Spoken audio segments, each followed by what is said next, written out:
Hey guys, Manic here. Today we are going to talk about the Roswell UFO crash conspiracies. And basically the 1947 UFO controversy of Roswell, New Mexico is like a bad penny, keeps turning up. The legend, rehashed by conspiracy theorists in countless documentaries, revolves around allegations that an unusual object fell from the sky, an object so bizarre that the U.S. Air Force issued a press release that a flying saucer had crashed. That story was quickly recanted, creating what would become one of the greatest urban legends in American history.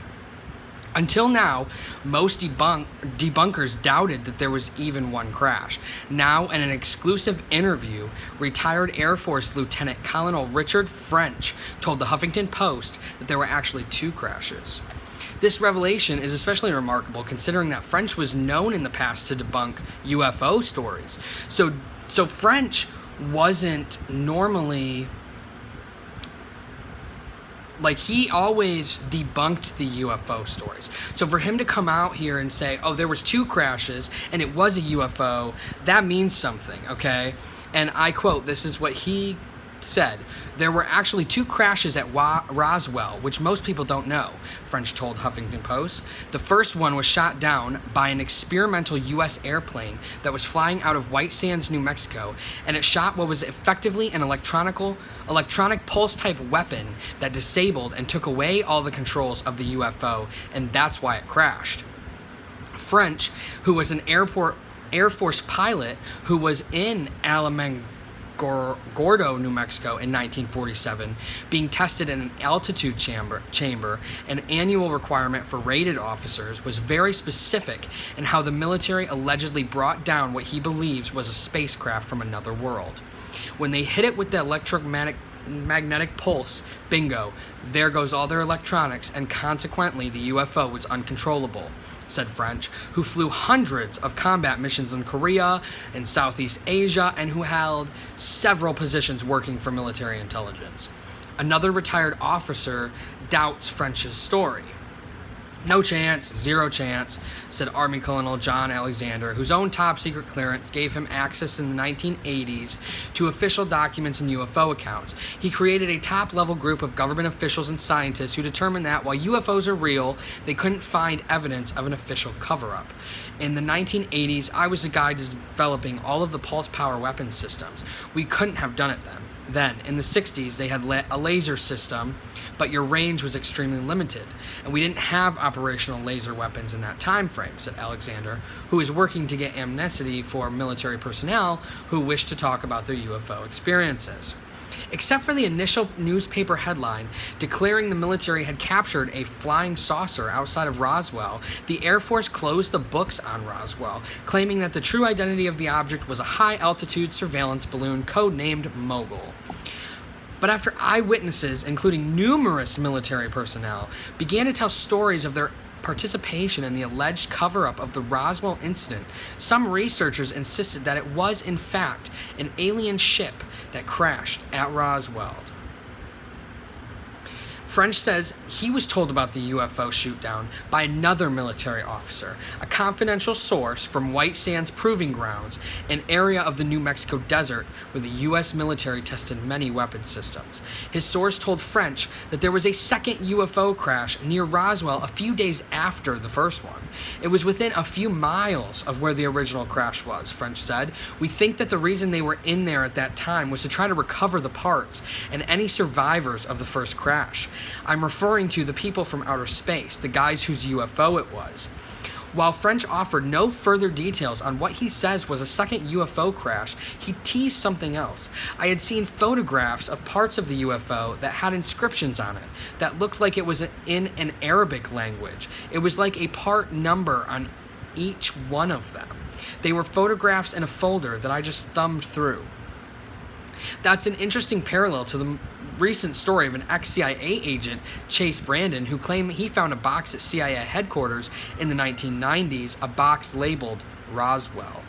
Brandon told Huffington Post that he looked in the box and went through written materials and photographs, confirming his suspicions that the object which crashed at Roswell was a craft that clearly did not come from this planet.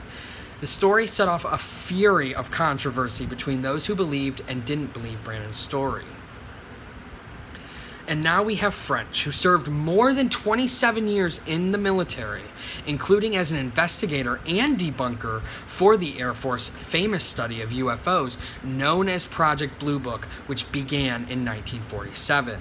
I'm one of the authors of Project Blue Book and started with the Air Force Office of Special Investigations stationed in Spokane, Washington. One of the duties I had in 1952 was to debunk UFO stories, French said. In other words, if someone had a UFO sighting, I and another agent would try to come up with some logical explanation for the strange aerial appearance. Most of the reports were from civilians, then military. We gave our analysis and tried to debunk it by saying it was swamp fog or that the thing they saw was actually hanging on wires. It went up through channels all the way to the presidential level. But why was French ordered to debunk UFO reports in the first place? They never give you an explanation, but I'll tell you what my analysis of it is. If they accepted the fact that there are creatures coming to Earth from other universes or from wherever, it would basically destroy religions. And the fact that our military is helpless against them would destroy the reputation of the military, French said. You're talking about military, national defense, and religious reasons. As it turns out, with eye-opening UFO stories, it comes down to who you believe. Antonio Hines, a 30-year veteran UFO investigative reporter who recently spent time with French and is trying to uncover more facts about the information the former military intelligence officer would have us believe. We did a search and found his name on an official Air Force page that confirmed he was a combat pilot, but the page had nothing to do with UFOs. Huenis, editor of Open Minds magazine, told Huffington Post. My reservations are about some of the claims that he makes, and because of his age, his memory isn't as good as it used to be. It is clear to me that he's fairly well read on the subject of UFOs, or he might have heard stories or talked to people. So I'm trying to separate exactly what he lived and saw directly from what he heard and read. 60 years late, after French began investigating UFOs for Project Blue Book, he still thinks there's a cover-up. It's going on today. There's no question about it. I've listened to their denials many times, and at that time, I was in a direct opposition to their position. In my mind, there wasn't any questions that UFOs were real.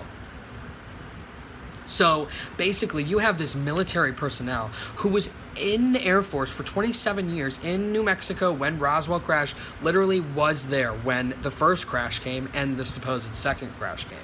To me, I believe French. I believe that Roswell was a UFO crash, and I think he is on the right track that if there was a second crash, it did happen because they were looking for their parts of the UFO and possible survivors. And we all know that in history, since the government has come to exist, there have been government cover-ups. They don't want us to know certain things, and I think he's right on the ball. If you came out and said, yeah, aliens exist, guess what? That eliminates all religion. That eliminates, oh, wow, so there's aliens, so we don't even have a military that can protect us. And with that being said, one thing I noticed in 2019 is that Trump has said stuff about, oh, we need Space Force military. But if aliens aren't real, why do we need a Space Force? You see? So I truly believe that Roswell was a UFO crash. I definitely think it was a government cover-up. And I think that the government's known about aliens for a very long time now. And they don't want us to know because they want to control us with religion and the military. Think about it. Martial law. If you knew aliens existed, the military wouldn't scare you anymore. And if you knew aliens existed, they wouldn't have any religion like Christianity to kind of pull you in and make you do certain things and follow certain rules and follow certain guidelines. If people knew that there were aliens out there, guess what? They'd be believing in the aliens. They would think the aliens were God. And the government doesn't want that. The government wants to be in control of the people. So that's my theory on it. I truly believe in aliens. And it was very interesting to see that the military personnel actually came out and said something like this in an interview. So like and subscribe as always, and let me know down in the comments, what do you guys think? Do you guys think it was a UFO? Do you think it was a weather balloon? What do you guys think? Do you believe in aliens? Let me know. Peace out.